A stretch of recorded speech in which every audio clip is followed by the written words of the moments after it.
សម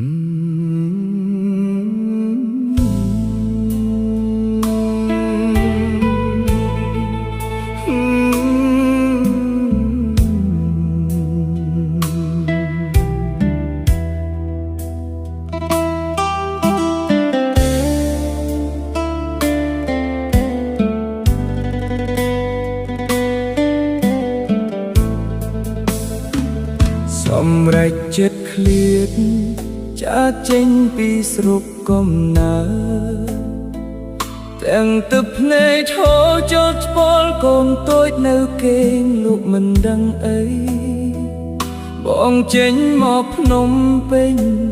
ព្រោះតែវាសនាក្រីក្រពេកក្រៃសង្ឃឹមបានប្រាក់កម្រៃផ្ញើទៅដកស្រ័យជីវភាពគ្រួសារធ្វើការហត់នឿយទាំងយប់ទាំងថ្ងៃមិនគិតក្នុងចិត្តនឹកអាណិតប្រពន្ធនិងកូនកំពុងរងចាំនៅផ្ទាំង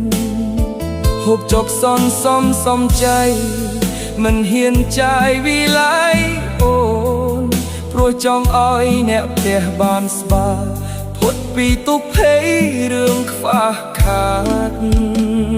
តែវាសនាអាក្រក់ដោយរន្ទះបាញ់ចំកណ្ដាលទ្រូងឮដំណឹងគេប្រាប់ថាអូនដាច់ចិត្តចោលបងនឹងកូនតូចទៅហើយអូនរត់តាមប្រថ្មីបំភ្លេចពាក្យសន្យាដែលធ្លាប់ឆ្លើយឆ្លងទុកឲ្យកូនយើងរស់នៅកំព្រា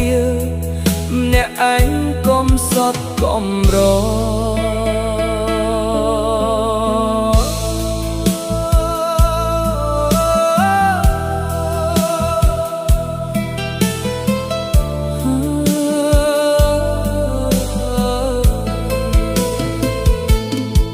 ហើយរួយក៏អូនដាច់ចិត្តខ្លាំងម្លេះ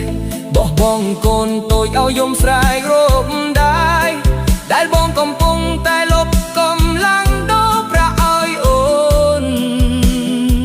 តើចិត្តអូនធ្វើពីអ្វីបានជាបំផ្លាញគ្រួសារឲ្យសាបសូន្យបងខំធ្វើការដើម្បីអូនតែអូនបែរជាសងវិញដោយភាពឈឺចាប់អីលុយបងត្រូវវិលវិញទាំងទឹកភ្នែកនិងបេះដូងខ្ទេចខ្ទាំមកថែរក្សាកូនតូចដែលកំពុងរងចាំមើលពុកលៀហើយស្រីចិត្តមិនស្មោះលៀហើយក្តីសង្ឃឹមត្រូវរត់លាយคล้ายជាទុកបងនឹងកូនត្រូវតែរ